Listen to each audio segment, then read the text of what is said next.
Merhaba arkadaşlar, Burak ben. Bugün sizlerle birlikte evde bir bateri kaydı nasıl alınır, bu aldığımız kayıtlarla birlikte çektiğimiz videoları nasıl birleştirip editleyebiliriz, kısacası YouTube'da izlediğimiz bateri cover videolarını baştan sona nasıl oluşturabiliriz, bunu en basit haliyle öğreniyor olacağız.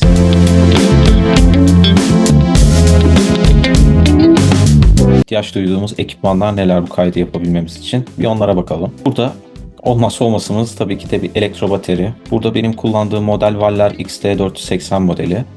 İkinci olarak bir ses kartımızın olması gerekiyor. Burada Behringer UMC22 modelini kullanıyorum ben. Gayet işimi görüyor. Bir kulaklığımızın olması gerekiyor sesleri rahat bir şekilde alabilmemiz için. 2 adet MIDI USB kablo kullanmamız gerekiyor. Bu yazıcıların arkasına takılan tipte bir USB kablo. Onu da zaten sizlere gösteriyor olacağım. Bir bilgisayara ihtiyacımız var haliyle, bir de çekimlerimizi yapabilmemiz için bir kameraya ihtiyacımız var. İhtiyaç duyulan programlar neler? Sadece ekipmanla olmuyor, program da kullanmamız gerekiyor. İhtiyaç duyduğumuz programlara bakacak olursak burada bir DAW kullanıyor olmamız gerekiyor. Burada birçok seçenek var. Birkaçını buraya yazdım. GarageBand, Cubase, FL Studio gibi DAW'ları kullanabiliyoruz. Ben bilgisayarımda uyumlu olduğu için burada GarageBand kullanıyorum. İkinci olarak kayıtlarımızı hangi şarkıya yapacaksak o şarkının bizde MP3'ünün olması gerekiyor. Dolayısıyla YouTube'dan kaydetmek istediğimiz bir şarkının linkini web üzerinden MP3 çevirici siteler var. Oralardan MP3 olarak çevirip bilgisayarımıza kaydetmemiz gerekiyor. Üçüncüsü ise Moises diye web tabanlı bir uygulama var. Burada yapay zeka ile birlikte müzikten istediğimiz gibi vokali ayırabiliyoruz, davul seslerini ayırabiliyoruz, enstrümanları ayırabiliyoruz, metronomunu ayırabiliyoruz. Ben bunu kullanarak buradan şarkının içerisinden davulları ayırarak davulsuz halini indirip öyle üzerine kayıt alıyorum. Dördüncü programımız ise CapCut programı, edit programı. Burada aldığımız bateri kaydının ses dosyasını ve video kaydını birbiriyle birleştirme aşamasını CapCut üzerinden gerçekleştiriyoruz. İlk olarak bateri ile bilgisayar bağlantısı nasıl yapılır? Bateri modülündeki USB girişine, bu biraz önce bahsettiğim MIDI kablosunu takıp diğer ucunu ise bilgisayara bağlamamız gerekiyor. Diğer ucu ihtiyaca göre bilgisayar hangisiyle uyumluysa işte Type-C olabilir, USB girişi olabilir. Ona göre sipariş verip kullanmamız gerekiyor. Diğer ucunu bilgisayara takıyoruz. İkinci durumda ise AUX kablosuna, buradaki gördüğümüz AUX girişine, davulun modülüne AUX kablosunu takıyoruz. Jack kablosunu takıyoruz. Diğer ucunu ise ses kartında Inst2 yazan şu kısma, bu ikisinin jack kablosu aracılığıyla bağlantısını sağlıyoruz. Daha sonra ise kulaklık bağlantısını yapıyoruz. Burada ses kartında kulaklık olan kısma, simgeye kulaklığımızı takıyoruz. Daha sonrasında ise şurada bulunan USB simgesinin olduğu yere yine o MIDI USB kablosunu takıp diğer ucunu da yine artık USB ya da Type-C olabilir, bilgisayara bağlıyoruz. Bu aşamalarımızı yaptığımız zaman artık bilgisayar ve baterimizin bağlantısını sağlamış oluyoruz. Tabii bunu yaptıktan sonra bir aşamamız daha var yapmamız gereken. O aşamada ise bilgisayarımızdan ses ayarlarına girip hem girişin hem de çıkışın ses kartı olması gerekiyor. Bilgisayar hoparlörü seçili olmaması gerekiyor. Yani biz bateriyi çaldığımızda ses kulağımıza gelmesi gerekiyor. Aynı şekilde müzik de, MP3'ü de başlattığımız zaman, üzerine davul çalacağımız şarkıyı da başlattığımızda onun da aynı şekilde bizim kulağımıza gelmesi gerekiyor. Şimdi bunları hangi aşamalarda yapıyoruz? GarageBand'de nasıl bu kullanımları yapıyoruz? Sırasıyla o işlemleri de aktarıyor olalım. İlk olarak YouTube'dan indirdiğimiz MP3'ten bu sesleri nasıl ayırt ettiğimizi aktaralım. YouTube'dan indirdiğimiz MP3'ten davulu çıkarmak için, yani davulsuz bir şekilde şarkıya davul çalabilmek için biraz önce de bahsettiğim gibi burada studio.moises.ai web sitesinden bu işlemi yapabiliyoruz. Açtığımız zaman burada ekleme kısmına bastığımızda eklemek istediğimiz videoyu ekleyebiliyoruz.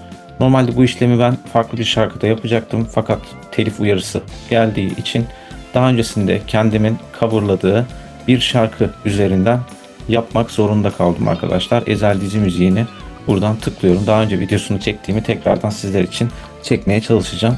Öncesinde burada açtığımız zaman burada gördüğümüz gibi vokalleri, davulu, diğer enstrümanları ve metronom olmak üzere burada parçalara ayırıyor. Bizim ihtiyacımız olan burada vokaller ve diğer enstrümanlar. Biz burada davulu ayırmak istiyoruz. O yüzden burada davulun yanındaki M'ye bastığımız zaman, metronomu da sessize aldığımız zaman sadece vokal ve diğer enstrümanları burada dışa aktar diyerek mix'i indir deyip indirebiliyoruz. Bu indi. Bir de bizim burada ihtiyacımız olan kısım metronom kısmı. O yüzden tamamını sessize alıp metronomu dışa aktar deyip metronomu da indirebiliyoruz. Bu sitede bizim artık bir işimiz kalmamış oluyor. Şimdi bu indirdiğimiz MP3'ler üzerine davulu yazmak için diğer uygulamamıza geçiyoruz. Evet arkadaşlar, şimdi indirdiğimiz MP3'ün üzerine davul kaydı yapıyor olacağız. Bunun için ihtiyacımız olan bir DAW programı. Benim hali hazırda kullandığım DAW programı GarageBand. GarageBand'i ilk açtığımız zaman karşımıza bu şekilde bir sayfa çıkıyor. Buradan boş projeye tıklıyoruz. Burada 4 tane seçenek çıkıyor karşımıza. Bizim burada seçeceğimiz seçeneğimiz mikrofon veya ses girişi. Bunu seçme sebebimiz, biz davulun, elektro baterimizin kendi tonlarını kullanarak kayıt alıyor olacağız. Eğer kendi tonlarını değil de farklı bir program aracılığıyla farklı tonlar kullanmak isteseydik, mesela benim kullandığım hali hazırda olan programlardan bir tanesi Easy Drummer 3, eğer onu kullanıp oradaki tonlarla bir kayıt almak istiyor olsaydı o zaman MIDI'yi seçmemiz gerekiyordu. Ama bizim bugün amacımız en basit haliyle bir davul kaydı almak. MIDI ile ilgili ilerleyen zamanlarda derseniz videoda çekebilirim. Şimdilik biz mikrofon veya ses girişini tıklayalım. Yarata tıklamadan önce burada ses çıkış ve müzik aleti bağlantısı seçeneklerinin seslerinin tamamıyla ses kartından çıktığına dikkat etmemiz gerekiyor. Bilgisayar hoparlörleri veya mikrofonundan değil. Yarata tıklıyoruz. İlk olarak bizim burada test edeceğimiz davulla bilgisayar bağlantısı yapılabildi mi? Ben davula vurduğum zaman GarageBand bunu algılıyor mu? Algılayıp algılayamadığını buradaki ben davula vurduğumda yeşil ışıktan algılayabiliriz. Bir test edelim. Evet, algıladığını gördük. Şimdi bizim indirdiğimiz parçayı buraya eklememiz gerekiyor.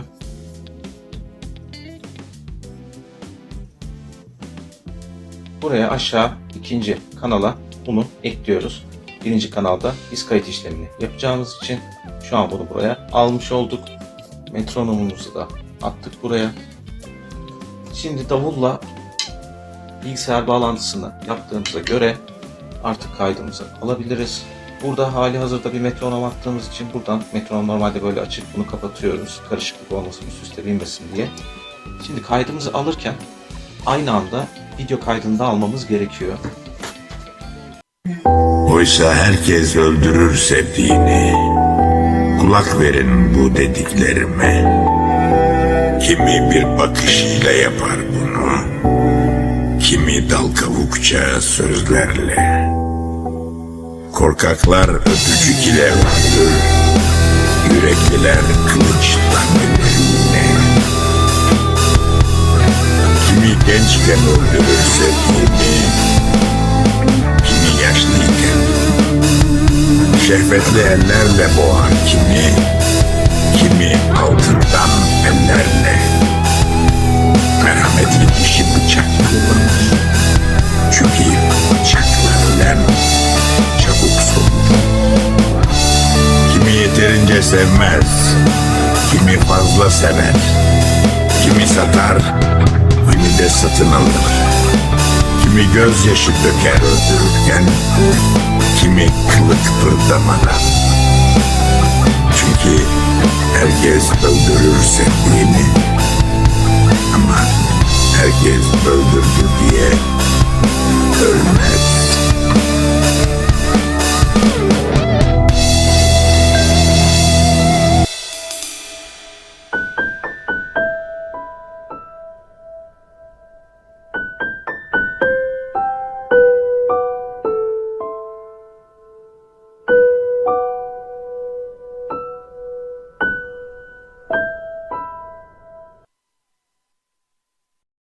Evet, kaydımızı bitirdik arkadaşlar. Şu an burada yapacağımız işlemimiz metronomumuzu sessize alıp parçamızı dışa aktarmak ve artık kaydedebiliriz. Özel deneme kayıt diyelim. En yüksek kalitede dışa aktar dedik.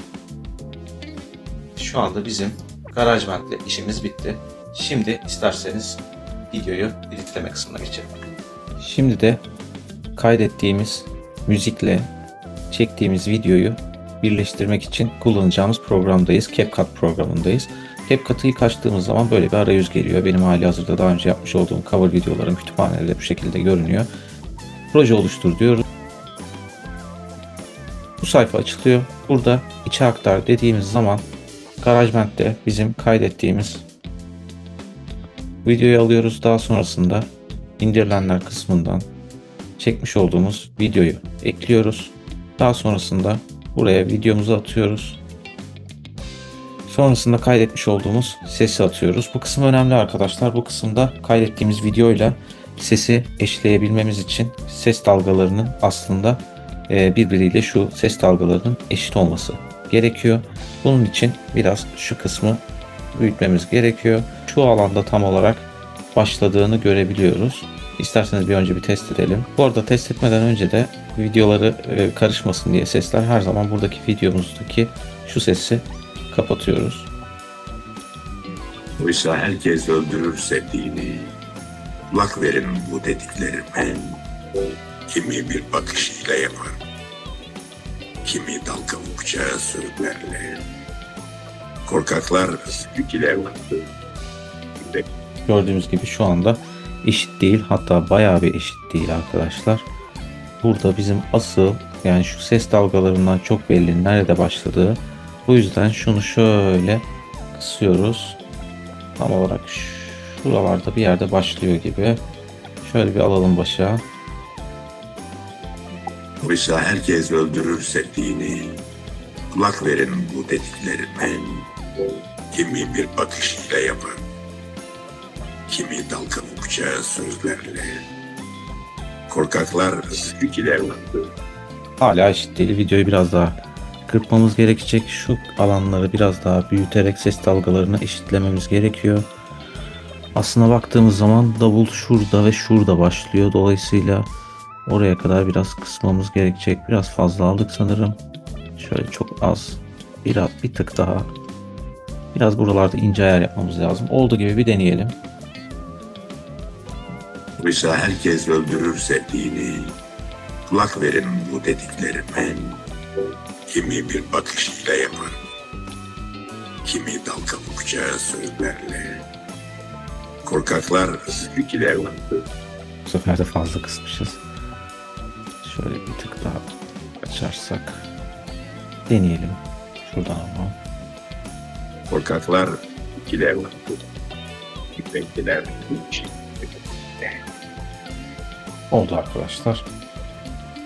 Şu anda şöyle fazlalıkları buradan. Şimdi buradan fazlalığımız var mı bir ona bakalım. Az olan bir kısım yok ki. Bunu bizim dışa aktarmamız için şu kısma geliyoruz. Daha sonrasında burada her zaman 60 FPS'e seçelim. Hareketlerimizin daha sağlıklı görünmesi için. Onun dışında dışa aktar diyebiliriz. Evet, video editimizi tamamlamış olduk. Bugün sizlere kısaca evde nasıl bateri kaydı alınır, bunu çektiğimiz video ile birlikte nasıl eşleyebiliriz, en basit haliyle aktarmaya çalıştım. Umarım faydalı olmuştur. Siz de bunu denerken takıldığınız noktalar olursa veya benim videoda aktarmayı atladığım kısımlar olduysa yorumlarda belirtirseniz her zaman destek olmaya çalışırım. Şimdi gelin editlediğimiz videoyu hep birlikte izleyelim. Oysa herkes öldürürse dini, kulak verin bu dediklerime. Kimi bir bakışıyla yapar bunu, kimi dal kavukça sözlerle. Korkaklar öpücük ile vardır, yürekliler kılıçla ellerinde. Kimi gençken öldürürse dini, kimi yaşlıyken. Şehvetli ellerle boğar kimi, kimi altından ellerle. Merhametli dişi bıçakla kullanır. Çünkü bıçakla ölen çabuk solur. Kimi yeterince sevmez, kimi fazla sever. Kimi satar, kimi de satın alır. Kimi gözyaşı döker öldürürken, kimi kılıç kıpırdamadan. Çünkü herkes öldürür sevdiğini. Ama herkes öldürdü diye ölmez.